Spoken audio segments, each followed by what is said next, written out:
आज का टॉपिक है ग्रामीण नेतृत्व, रूरल लीडरशिप। सामान्य अगर हम इसका अर्थ देखते हैं,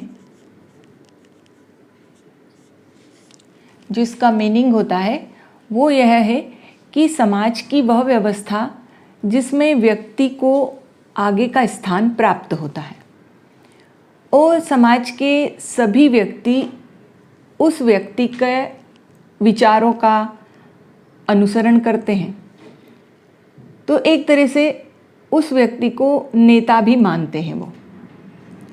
अब इस नेता शब्द का जन्म शायद किसी शक्ति या प्रभाव या प्रभुत्व के कारण हुआ होगा। समाज में विभिन्न क्षेत्रों में हमको अलग अलग लीडर देखने को मिलते हैं, पर जैसे ही हम नेता शब्द बोलते हैं तो सबसे पहले हमारे दिमाग में राजनीति वाले नेता की छवि आती है, पर ऐसा नहीं है। राजनीति के अतिरिक्त खेल, व्यापार, कला, विज्ञान, इन सभी क्षेत्र में जो श्रेष्ठ व्यक्ति होता है वो अन्य व्यक्तियों को निर्देशित करता है या उसके व्यवहारों का अनुसरण लोग करते हैं। अब यदि हम इसकी परिभाषाएं देखते हैं तो अनेक समाजशास्त्रियों ने अपने अपने अनुसार इनकी परिभाषा दी है, पर चूंकि परिभाषाएं आपको सभी को बच्चों वर्ड टू वर्ड याद करनी होती है, इसलिए आप उन परिभाषाओं को ऑथर के नाम के साथ में ज़रूर याद करें।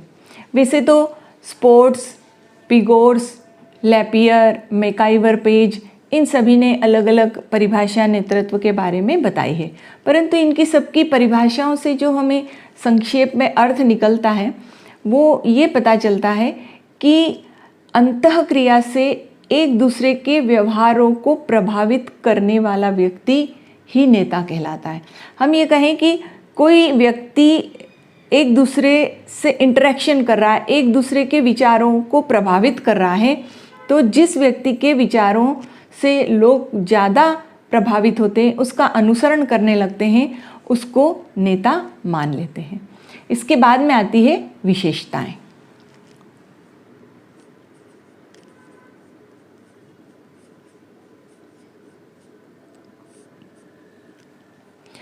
किसी भी प्रश्न का उत्तर लिखने के लिए सबसे ज़रूरी जो चीज़ होती है उस प्रश्न का अर्थ बताना, उसकी परिभाषा और फिर उसकी विशेषताएं। विशेषता नेतृत्व में पहली विशेषता होती है प्रभुत्व का गुण।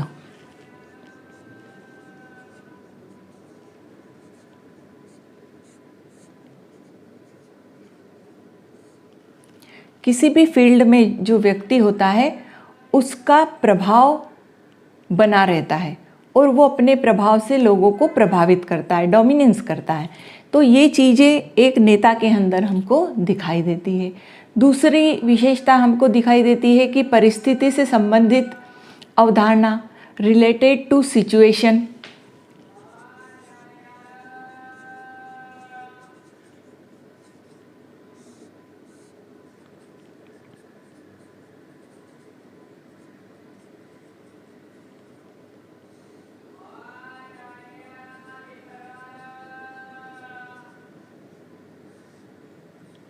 कभी कभी क्या होता है, कुछ परिस्थितियां ऐसी बन जाती हैं कि उनका सॉल्यूशन कोई एक व्यक्ति के द्वारा निकाला जाता है, तो जो व्यक्ति उस परिस्थिति से संबंधित जो भी कार्य करता है वो भी नेता की श्रेणी में आता है।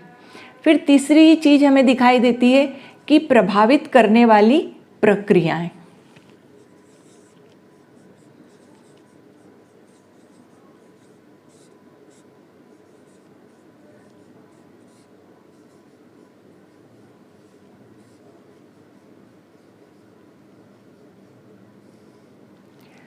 निश्चित परिस्थिति के अंदर या किसी फील्ड के अंदर जो व्यक्ति दूसरों को प्रभावित करता है उसके कार्य के द्वारा, तो वो जो प्रोसेस होती है वो नेता के गुण के अंतर्गत आती है। फिर हमें दिखाई देता है समूह की आवश्यकताओं की पूर्ति नेताओं के द्वारा की जाती है।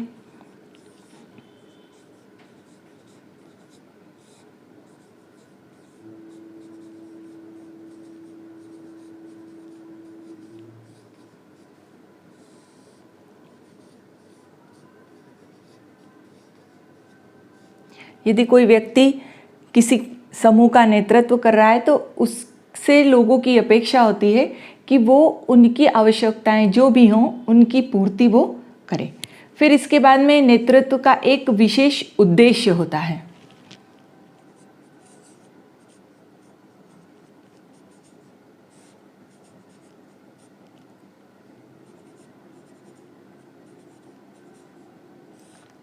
किसी भी कार्य को पूरा करने के लिए जो व्यक्ति नेता है या जो लीडर बना हुआ है वो उस उद्देश्य की पूर्ति करे। स्पेसिफिक ऑब्जेक्ट लेकर के ही व्यक्ति चलता है, तभी वो उस काम को कर पाता है। जैसे गरीबी को दूर करना, महिला शिक्षाओं के लिए कार्य करना, या सती प्रथा को हटाना, ये बाल विवाह को समाप्त करना, ये सारी चीज़ें उसके अंतर्गत हम देखते हैं। नेतृत्व शब्द अपने आप में एक एक्सीलेंट शब्द, स्पेसिफिक शब्द होता है, और नेतृत्व या जो नेता होता है उसके अनुयायी उसके साथ में एक विशेष व्यवहार रखते हैं, क्योंकि उसका बिहेवियर सभी को साथ लेकर के चलना होता है। वो ये नहीं देखता है कि इसमें उच्च जाति के लोग हैं, गरीब हैं, अमीर है, वो इन सब चीज़ों को नहीं देखता है। नेता का कार्य ये होता है कि वह लोगों की समस्याओं का समाधान करे। फिर नेतृत्व की जो प्रक्रिया होती है वो औपचारिक और अनौपचारिक होती है।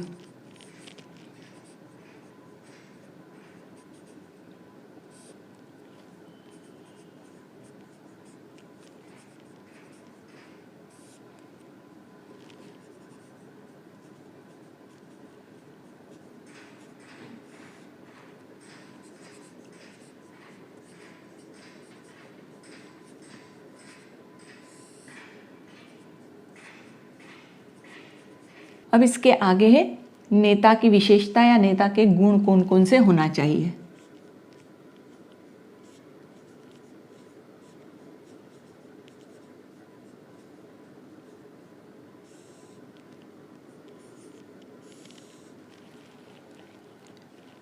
पहले ये दिखाई देता है कि नेतृत्व करने वाला व्यक्ति जो होता है वो काफ़ी प्रभावशाली होता है, तो उसके जो शारीरिक लक्षण हैं या जो गुण हैं वो एक कॉमन गुण इस प्रकार के होने चाहिए, जैसे उसकी हाइट या ऊंचाई,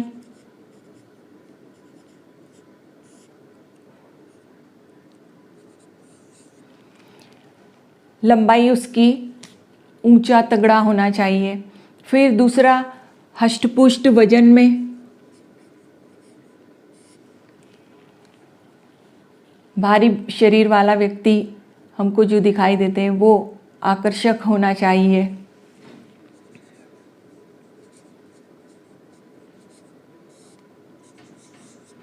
ताकि वो दूसरों को प्रभावित कर सकें। तीसरा जो हम देखते हैं कि जैसे हम धार्मिक गुरु भी हैं या कोई नेता भी हैं या और दूसरे खिलाड़ी भी हैं, उनके अंदर भी अपनी एक फिजिकल बॉडी जो मेंटेन करके रखते हैं, उससे वो एक लीडर की तरह हमको दिखाई देते हैं। हमारे देश के लीडर खिलाड़ी हैं, लीडर हैं, इस तरह से हर फील्ड के अंदर एक लीडर हमको अलग अलग दिखाई देता है। फिर है मानसिक लक्षण,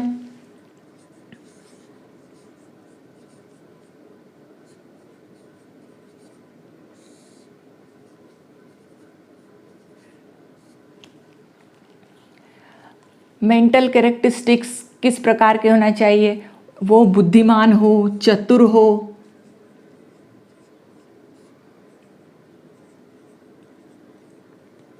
लोगों की समस्याओं का समाधान करने वाला हो। तो इस प्रकार के उसके अंदर गुण दिखाई देना चाहिए। दूरदर्शी भी होना चाहिए। और पांचवा पॉइंट हमको दिखाई देता है कि सामाजिक होना चाहिए, सामाजिकता का गुण भी उसमें होना चाहिए।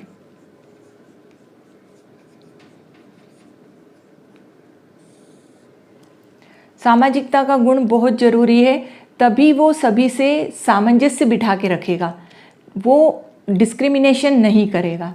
फिर उसको संयमी भी होना चाहिए।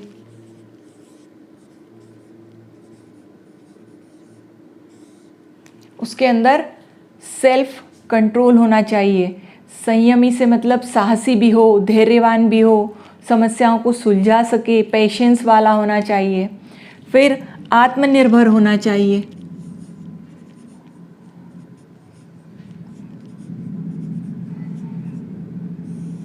दूसरों के भरोसे काम करने वाला नेता कभी नेता नहीं हो सकता है। फिर उसके अंदर एक उत्तरदायित्व का गुण होना चाहिए।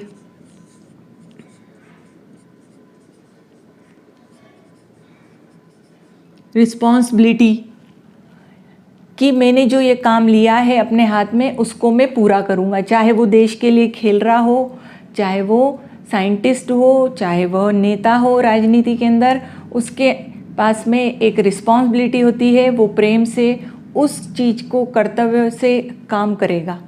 फिर इच्छा शक्ति,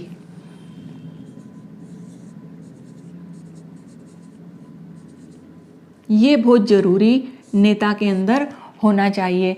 क्यों कि अगर वो कठिन से कठिन परिस्थितियों में भी लोगों के साथ में खड़ा है तो लोग तभी उसको अपना नेता मानते हैं, जनता तभी उसको अपना नेता मानती है, और ये इच्छा शक्ति ही उस व्यक्ति को आगे की ओर लेके जाती है। इसके अलावा एक चीज़ और, नंबर 10, दूरदर्शिता।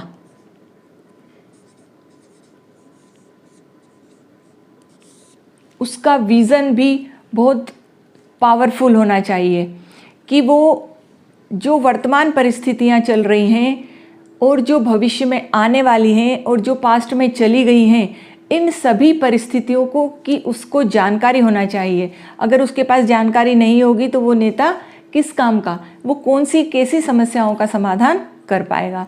फिर क्रियाशील होना चाहिए, एक्टिव।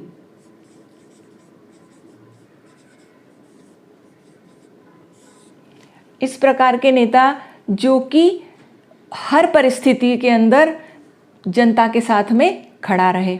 और लास्ट में हम देखते हैं परिश्रमी होना चाहिए, मेहनती, तभी तो जनता उसको अपना नेता मानती है। अलग अलग समाजशास्त्रियों ने नेतृत्व का वर्गीकरण किया है। पीवी यंग ने अपने अनुसार किया है, बोगार्डस ने अपने अनुसार किया है, पर हम यहाँ पर बोगार्डस के अनुसार नेतृत्व का वर्गीकरण पढ़ेंगे। बोगार्डस ने जो बताया है वो पहला ये है कि प्रत्यक्ष अप्रत्यक्ष नेतृत्व।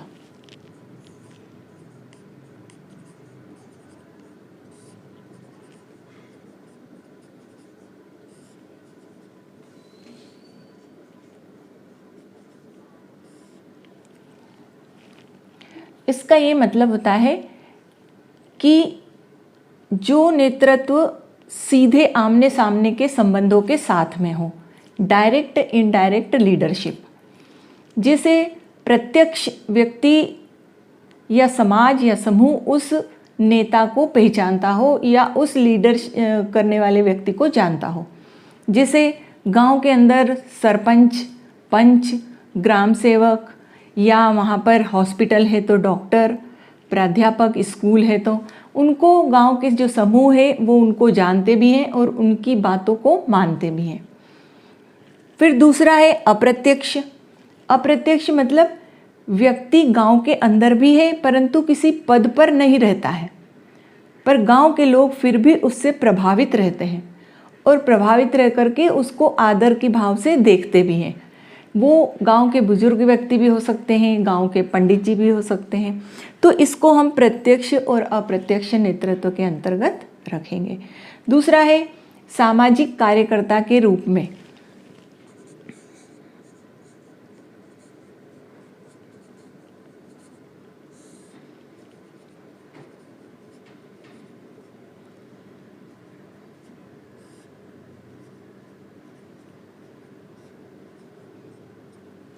नेतृत्व करने वाला व्यक्ति वास्तव में समाज की जितनी भी कुरीतियां होती हैं उन कुरीतियों के लिए भी संघर्ष करता है। इसको हम इंग्लिश में कहेंगे सोशल एग्जीक्यूटिव लीडरशिप। तो समाज के अंदर जितने भी प्रथा परंपराएं हैं, मूल्य हैं, उनके अंदर यदि कोई खराब चीज़ होती है तो उनके लिए वो संघर्ष करते हैं। जैसे हमें नाम पता है राजा राम मोहन राय, स्वामी दयानंद सरस्वती, अन्ना हजारे, स्वामी विवेकानंद आदि, इन्होंने काफ़ी संघर्ष किया और समाज की कुरीतियों को दूर करने का भी प्रयास किया और इनके द्वारा समाज की कुरीतियाँ दूर भी हुई। फिर बोगार्डस ने बताया है कि अधिशासी नेतृत्व, एग्जीक्यूटिव,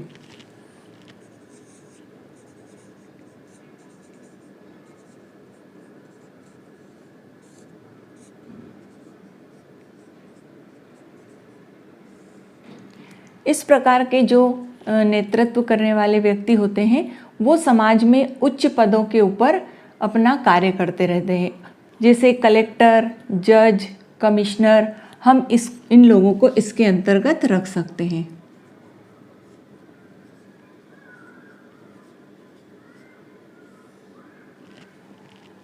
उसके बाद आता है स्वेच्छाचारी।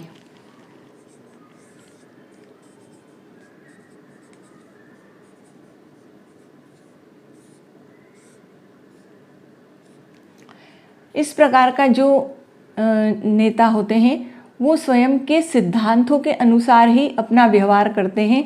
उनको समाज से या समाज के अन्य लोगों से कोई लेना देना नहीं होता है, वो अपने अनुसार ही अपना कार्य करते रहते हैं।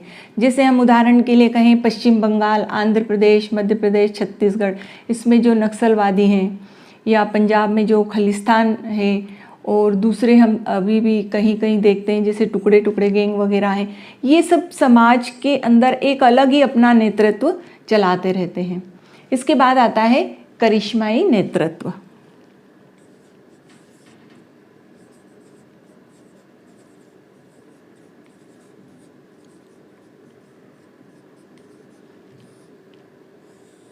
ये उस प्रकार का नेतृत्व होता है जिसमें कि व्यक्ति अपने विचारों से, अपने धार्मिक विचार भी हो सकते हैं या फिर और भी अपने देश के लिए विचार जो हों वो भी लोगों को अच्छे लगते हैं। तो इस प्रकार के जो लोग होते हैं उसके अंतर्गत ये हम करिश्माई नेतृत्व को रख सकते हैं। इनमें अपने करिश्मे के माध्यम से, अपने जादू के माध्यम से समाज को, देश को बदलने की ताकत होती है। जैसे हम कहें संत कबीर, नानक, सुभाष चंद्र बोस, साईं बाबा, ये सब इसके अंतर्गत आ सकते हैं। उसके बाद आता है प्रजातांत्रिक नेतृत्व।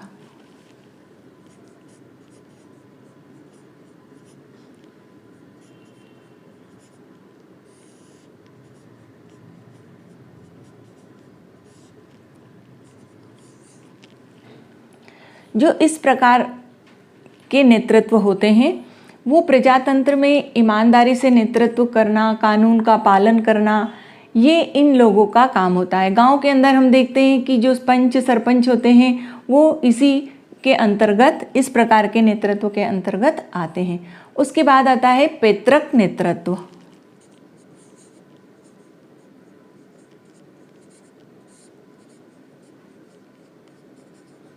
इसके नाम से ही हमें पता चल रहा है कि जो पीढ़ी दर पीढ़ी चलने वाला नेतृत्व होता है उसको हम पैतृक नेतृत्व के अंतर्गत रख सकते हैं। जैसे गांव में कोई पंडित हो या किसी मंदिर में कोई पुजारी हो या जमींदार हो, वो ये सारे इस पैतृक नेतृत्व के अंतर्गत आते हैं। समाजशास्त्रियों ने ग्रामीण नेता को 2 भागों में बांटा है।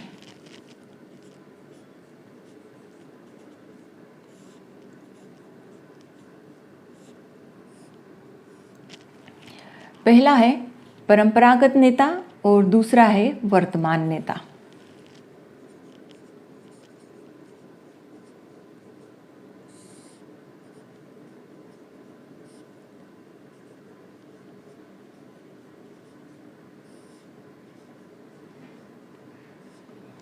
परंपरागत जो नेता होते हैं उनको भी 2 भागों में बांटा गया है, स्वीकृत नेता और अस्वीकृत नेता।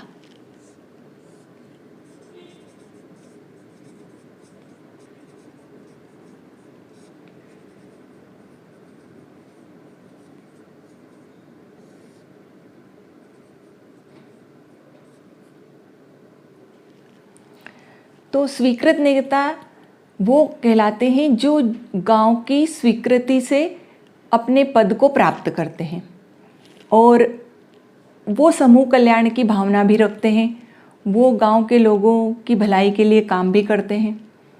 और अस्वीकृत नेता वो कहलाते हैं जो गांव वाले इन्हें कभी अपना नेता मानते ही नहीं हैं, परंतु अपने पैसे के दम पे, अपनी शक्ति के दम पे या दादागिरी के कारण वो अपने आप को उस गांव का या समाज का नेता मानने लगते हैं, परंतु गांव वाले उसको अस्वीकृत नेता का दर्जा देते हैं।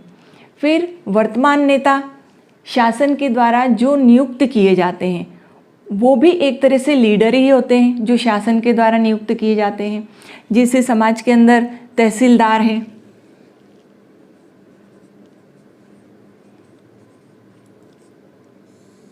बीडीओ है,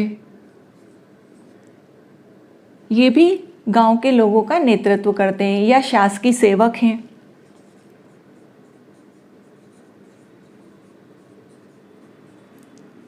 ये ग्रामीण लोगों को कभी भी गलत बात नहीं बताते, उनको सही रास्ते पर लेकर के जाते हैं। इसके बाद आता है नेतृत्व में परिवर्तन।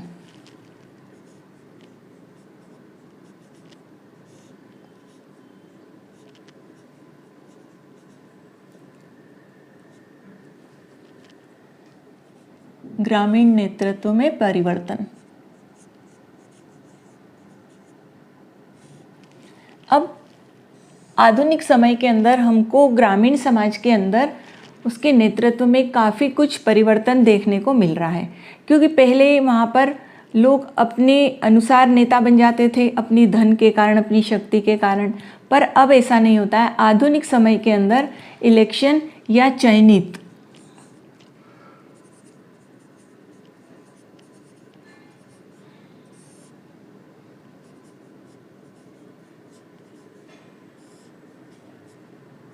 इन्हें ही नेता बनाया जाता है। और चयनित किस प्रकार से किया जाता है? दो पार्टी के लोग चुनाव में खड़े होते हैं और जो युवा होते हैं, जो वयस्क लोग होते हैं, जिनको मत देने का अधिकार है, वो मत दे करके और उनका चुनाव करते हैं मताधिकार के अनुसार।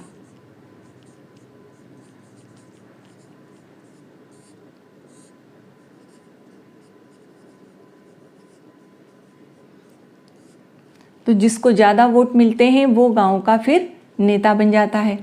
चुनाव की जो प्रक्रिया होती है उसी के माध्यम से ही नेता को सारे अधिकार फिर प्राप्त होते हैं। अब एक विशेष बात और भी देखने को मिली है जो नेतृत्व परिवर्तन के अंदर हो गई है कि महिलाओं के लिए एक पद आरक्षित रखा जाता है।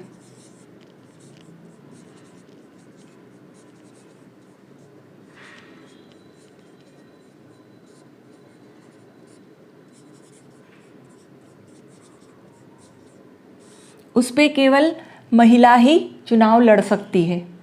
फिर पिछड़ी जाति का प्रतिनिधित्व करने के लिए भी आरक्षण किया गया है।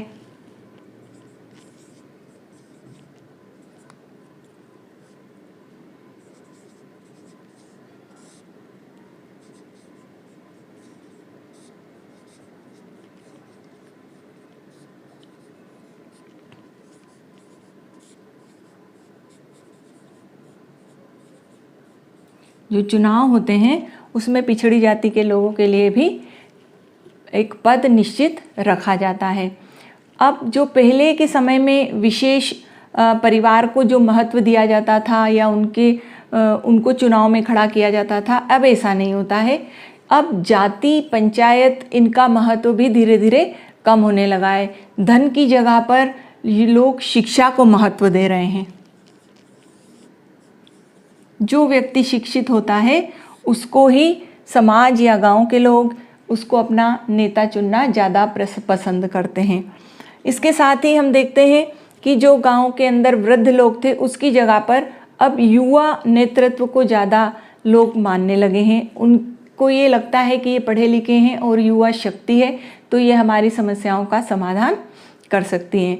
जो सामुदायिक विकास योजनाएं उनको भी वो लागू कर सकती हैं। अब एक मुख्य बात और हमको दिखाई देती है ग्रामीण नेतृत्व के अंतर्गत कि वहाँ के जो लोग हैं, ग्रामीण लोग, वो राजनीति के प्रति ज़्यादा जागरूक हो गए हैं।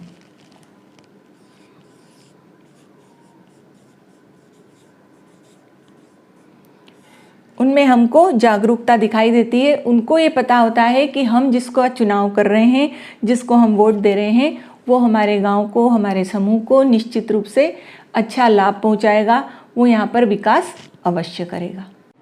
ग्रामीण नेतृत्व के बाद अब है गुटबाजी, गुटबंदी या फैक्शनलिज्म। वास्तव में गुट शब्द जो है वो अंग्रेजी के फैक्शन शब्द का हिंदी रूपांतरण है। और इसका अर्थ होता है लघु समूह, शॉर्ट ग्रुप, या कोई धड़ा या कोई गुट। जब हम इसका अर्थ देखते हैं तो हम ये पाते हैं कि किसी ग्रुप या समूह के द्वारा अपने लक्ष्य को या अपने टारगेट को पूरा करने के लिए समाज पर जो दबाव बनाया जाता है उसे गुटबाजी या गुटबंदी कहते हैं। अभी हम देखते हैं वर्तमान समय में भारत में ग्रामीण समाज में गुटबाजी ज़्यादा होने लगी है। जब व्यक्ति अपने अपने स्वार्थ या अपने हितों के व्यक्तिगत प्रयास के साथ साथ सामूहिक प्रयास भी करता है तो इस स्थिति में समाज में नकारात्मक एनवायरनमेंट बनता है और ये जो प्रयास होते हैं ग्रुप में, समूह में, उसे हम गुटबाजी या गुटबंदी कह सकते हैं। अनेक समाजशास्त्रियों ने इसकी अलग अलग परिभाषा दी है।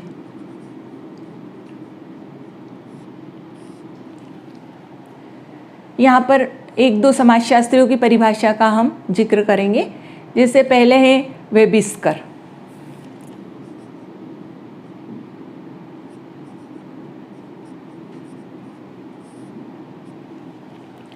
इन्होंने अपने अध्ययन में ये पाया कि गुट शक्ति समूह के रूप में कार्य करते हैं।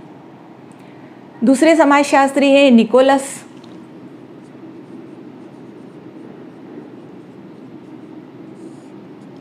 इन्होंने अपने अध्ययन में पाया कि गुट की सदस्यता नेता के ऊपर निर्भर करती है।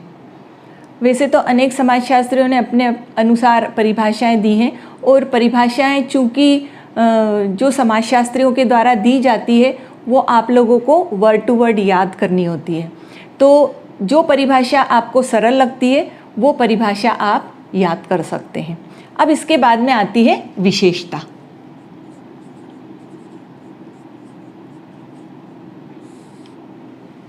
गुटबाजी की क्या विशेषता है? तो हम देखते हैं कि जो समूह होता है या जो गुट होता है वो कुछ लोगों के द्वारा बनाया जाता है। तो हम इसको सामूहिक समूह कह सकते हैं या सामाजिक समूह कह सकते हैं, क्योंकि ये व्यक्तियों के द्वारा बनाया जाता है। दूसरा, इसका आधार सीमित होता है, या इसको हम ये कहें कि उसके अंदर जो मेंबर होते हैं वो सीमित आकार,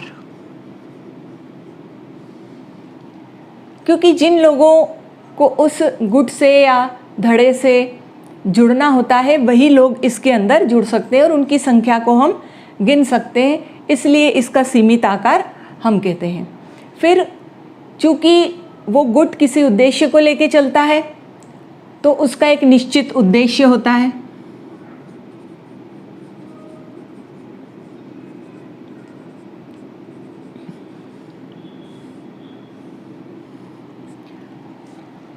और जो लोग उस उद्देश्य की पूर्ति के लिए या अपने हित की पूर्ति के लिए उसके साथ में जुड़ते हैं तो वो सदस्य अपने हित की पूर्ति के बाद उस समूह से या उस गुट से अलग भी हो सकते हैं। तो इसका ये मतलब हुआ कि उसमें गुट की जो सदस्यता होती है वो ऐच्छिक होती है।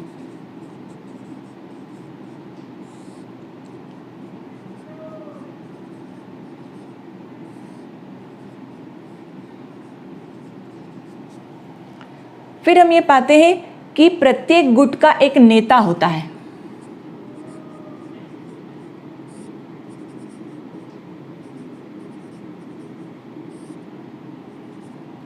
क्योंकि बिना नेता के कोई भी गुट रन नहीं कर सकता, नहीं चल सकता है। जैसे ही इस गुट या गुटबंदी जो है या समूह है इसके द्वारा अपने उद्देश्यों की पूर्ति हो जाती है तो ये समूह अपने आप समाप्त हो जाता है और इस प्रकार से ये एक अस्थायी समूह होता है।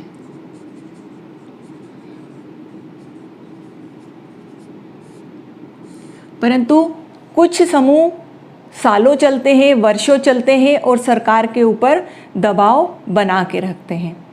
फिर गुट के अंदर संघर्ष अवश्य होता है, परंतु संघर्ष के साथ में सहयोग का होना अति आवश्यक है, तभी गुट स्थायी बना रह सकता है। तो संघर्ष और सहयोग दोनों स्थितियां इसके अंदर हमको दिखाई देती है।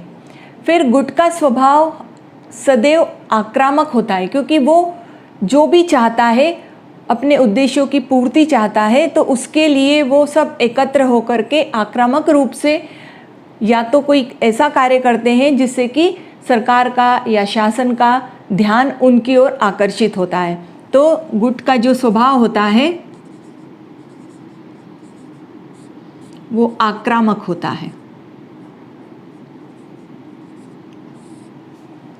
फिर हमको ये दिखाई देता है कि ऐसा नहीं है समाज के अंदर केवल एक ही गुट काम कर रहे हैं या सरकार पर एक ही गुट दबाव बना रहे हैं। समाज के अंदर अनेक छोटे छोटे गुट या समूह होते हैं जो कि एक दूसरे का भी विरोध करते हैं।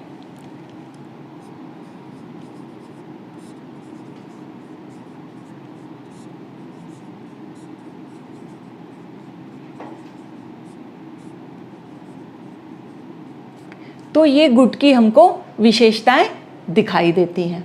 अब है गुट के प्रकार।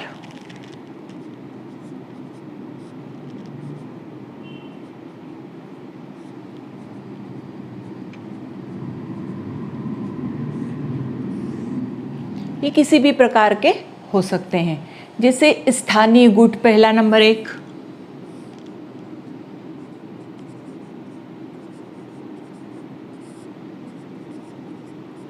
इस प्रकार के जो गुट होते हैं वो गांव के अंदर प्राय आपस में या तो कुटुंब के लोग मिलकर के बना लेते हैं अपना एक गुट, या कुछ गांव के लोग अपना मिलकर के और एक गुट बना लेते हैं, या पड़ोसी जो आपस में होते हैं वो अपने पड़ोसियों के साथ मिलकर के और गुट बना लेते हैं। तो इसको हम गांव,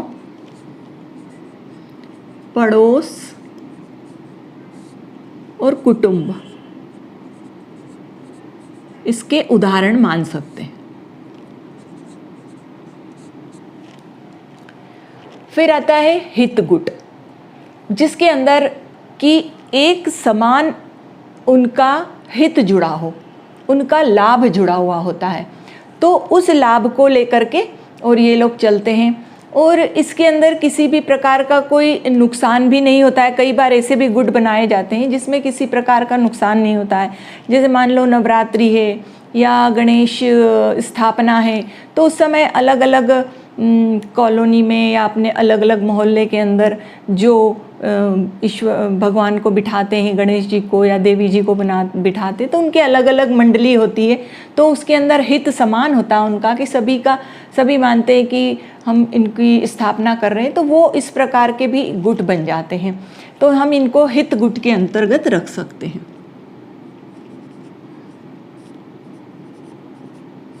इसके उदाहरण है मंडली, पंचायत,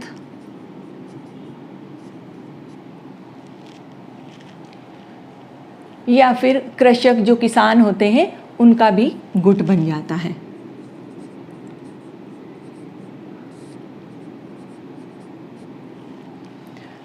उसके बाद आता है संस्था गुट।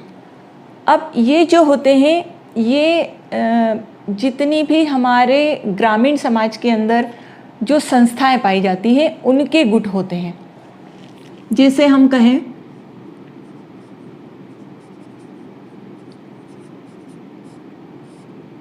जाति, धर्म, ये जो गुट होते हैं ये अपने परिवार, आर्थिक आधार, इनके ऊपर भी बन जाते हैं।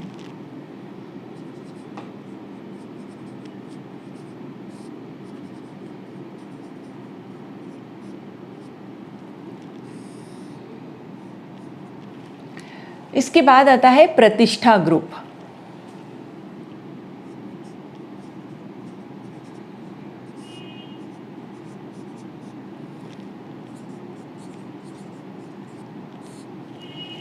ये इस प्रकार का जो ग्रुप होता है या गुट होता है वो अपने वर्चस्व के कारण संघर्ष करता है कि हमारी जो जाति है या हम जिस स्थिति में हैं या हम जिस पोजीशन में हैं, तो हमारे अंदर या हमारे परिवार से किसी भी लड़की या लड़के का विवाह ऐसी जगह ना हो जाए कि हमारी नाक कट जाए, जैसे हम खाप पंचायत इत्यादि देखते हैं। तो ये अपने वर्चस्व के लिए संघर्ष करते रहते हैं। तो इस प्रकार का ये प्रतिष्ठात्मक ग्रुप कहलाता है। उसके बाद में अगर हम देखते हैं तो गुट से जो गांव में, समाज में एक अकार्य और प्रकार्यात्मक दोनों ही परिणाम हमको दिखाई देते हैं। इससे प्रतिष्ठा तो बढ़ती है परंतु तनाव और संघर्ष हमको ज़्यादा देखने को मिलता है। अब है ग्रामीण समाज में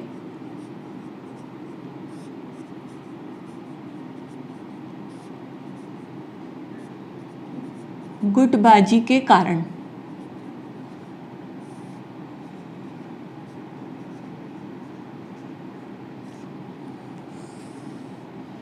अब वो कौन से फैक्टर है जिसके कारण कि गुटबाजी ग्रामीण समाज के अंदर हमको देखने को मिलती है। तो विभिन्न समस्याओं के कारण या विभिन्न समस्याएं जो कि ग्रामीण समाज में उत्पन्न हो जाती हैं, उन समस्याओं के समाधान के लिए इनका अपने आप निर्माण हो जाता है कि जिनको समस्याएं होती हैं वो आपस में एक दूसरे के साथ में बैठ कर के विचार विमर्श करते हैं और फिर इस प्रकार से धीरे धीरे वो एक अपना गुट बना लेते हैं। तो ये समस्याएं कुछ भी हो सकती हैं, चाहे सामाजिक, राजनीतिक, धार्मिक, आर्थिक, कोई भी समस्या होती है तो उस समस्या को लेकर के ये लोग अपना गुट बना सकते हैं। फिर समाजशास्त्री ऑस्कर लेविस ने अपने अध्ययन के अंदर ये पाया कि जैसे अलीगढ़, मेरठ, कानपुर, उन्होंने वहाँ पर अध्ययन किया था और उन्होंने ये पता लगाने का कोशिश की कि इसके क्या कारण है कि इस प्रकार से आपस में गुटबाजी हो जाती है और वो संघर्ष की स्थिति तक पहुंच जाता है। तो हम देखते हैं ऑस्कर लेविस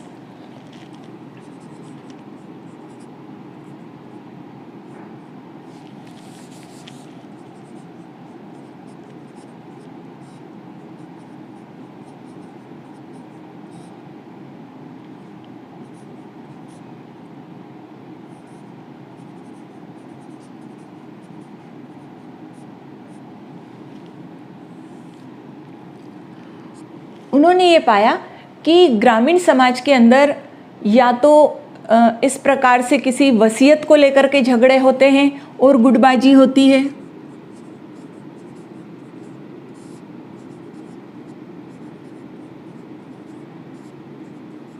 गुट बन जाते हैं, या फिर किसी पुत्र को गोद लेने के कारण झगड़े होते हैं और गुट बन जाता है।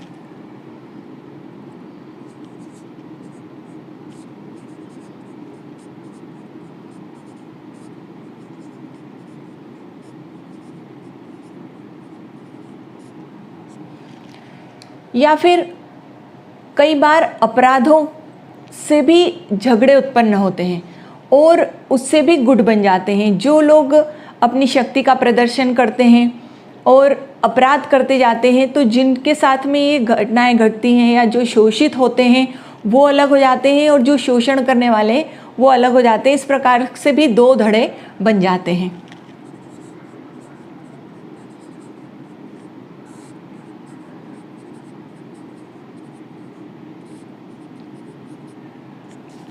फिर हम देखते हैं कि जातियों के धड़े बने हुए होते हैं।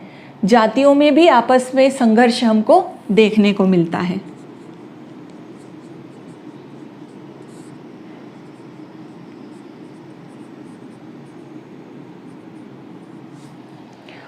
फिर जमीन के कारण भी या विवाह के कारण भी हमने इस प्रकार का गुटबाजी देखा है।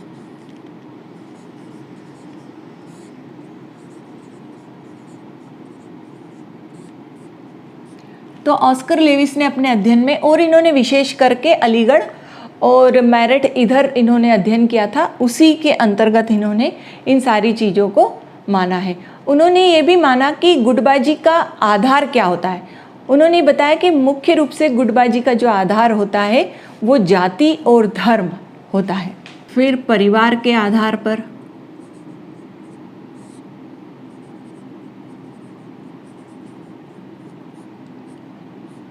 पुराने कोई झगड़े चले आते हैं तो उसमें भी दो गुट बन जाते हैं, परिवार के और कुटुंब के लोगों में।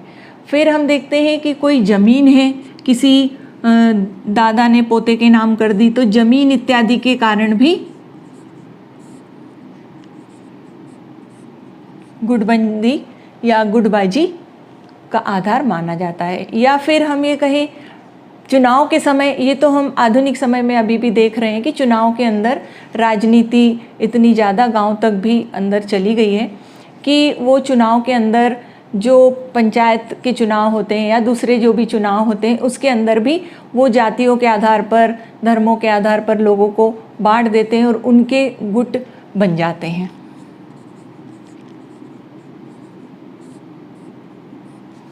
फिर हम देखते हैं तो वर्ग चेतना। वर्ग चेतना ऐसा नहीं है कि केवल शहरों में ही हमको देखने को मिलती है, वर्ग चेतना ग्रामीण समाज के अंदर भी हमको देखने को मिलती है।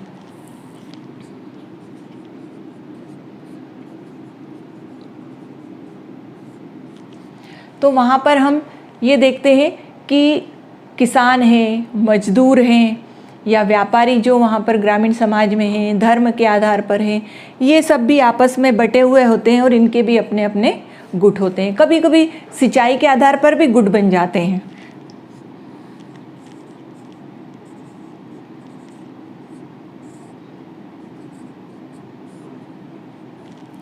तो ये हम इनको मेन आधार मानते हैं कि इसके कारण से गुटबंदी ग्रामीण समाज में हमको दिखाई देने लगती है। अब हम देखते हैं गुटबाजी से क्या लाभ होते हैं। तो सबसे बड़ी बात यह है कि जिन लोगों के उद्देश्य एक समान होते हैं, समूह के अंदर उनमें चेतना होती है और उनके जो काम पूरे नहीं हो रहे हैं, तो इसका मतलब ये हो गया कि गुट के अंदर एकता अवश्य होती है।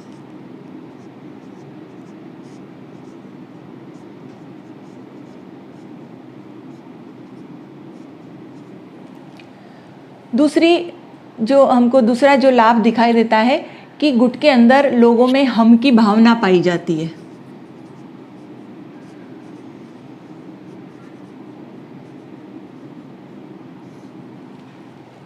तीसरी चीज हमको ये दिखाई देती है कि वे सभी गुट से इसलिए जुड़े होते हैं क्योंकि उनके उद्देश्य समान होते हैं।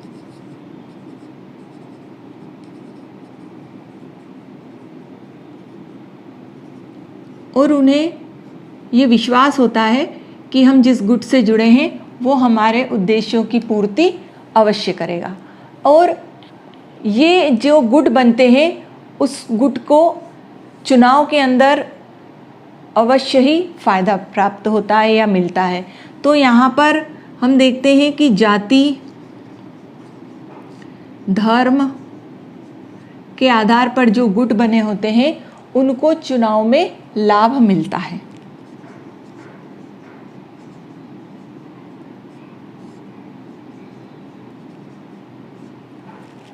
अब हम देखते हैं हानियां। गुटबाजी से क्या हानियां होती हैं। तो कोई भी गुट हो, अगर वो साइलेंट अपनी मांग मानता है तो समाज को कोई हानि नहीं होती है, परंतु गुट सदैव ही समाज के लिए घातक होते हैं।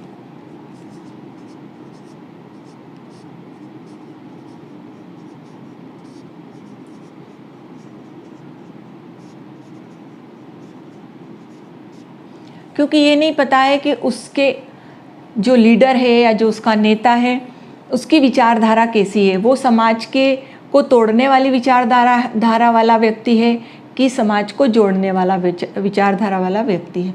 तो ये इसलिए हमारे समाज या समुदाय के लिए घातक हो सकता है।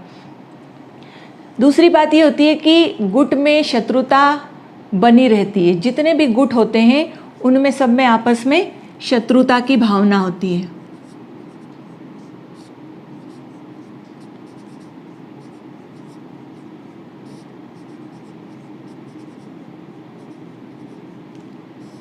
और इस भावना के कारण क्या होता है कि गुटों में आपस में संघर्ष बना रहता है।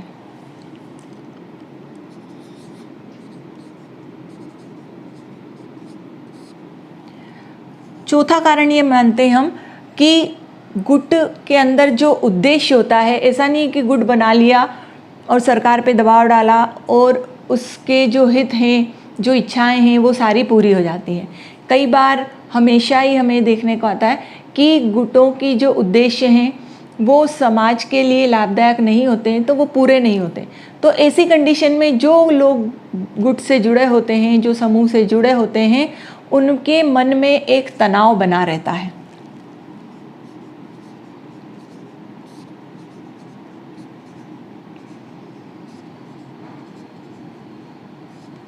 एक डर भी बना हुआ रहता है। और ये जो गुट होते हैं ये समाज में विकास की जगह पर डिस्ट्रॉय, अउन्नति का काम पहुंचाते हैं या विकास को बाधा पहुंचाते हैं।